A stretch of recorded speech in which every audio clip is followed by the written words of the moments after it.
మనము సైన్స్‌లో ఎప్పుడు neuroplasticity, cognitive biases, metacognition, alpha and theta waves అని వింటూ ఉంటాం. ఆగండి, ఆగండి, స్వైప్ చేయకండి. ఐ నో చాలా సైంటిఫిక్ టర్మ్స్ ఇవి అని. కానీ ఇవి అన్నీ మనకు సనాతన ధర్మంలో మన ఋషులు ఆల్రెడీ వివరించారు అని, అది కూడా స్వయంగా మహాదేవుడు అనుగ్రహం వల్ల అంటే నమ్ముతారా? అవును. ఇలాంటివి ఎన్నో సైంటిఫిక్ ఫ్యాక్ట్స్ మన మనసు ఇంకా మైండ్‌ని ఎలా స్టేబుల్‌గా పెట్టుకోవాలి అని లైఫ్ సూత్రాస్‌గా మనకి ఇచ్చారు శివ సూత్రాస్ రూపంలో.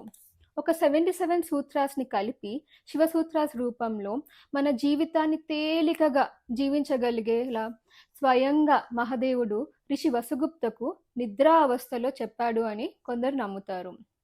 శివసూత్రాస్ కాశ్మీరీ శైవిజంకి ఫౌండేషన్లా ఆచరిస్తారు. మరి మీకు వీటి గురించి తెలుసుకోవాలని ఉందా? లైక్ ఆర్ కమెంట్ చేయండి. మీ అందరికీ ఇంట్రెస్ట్ ఉంది అంటే దీని గురించి ఒక సిరీస్ చేస్తాను. Thank you.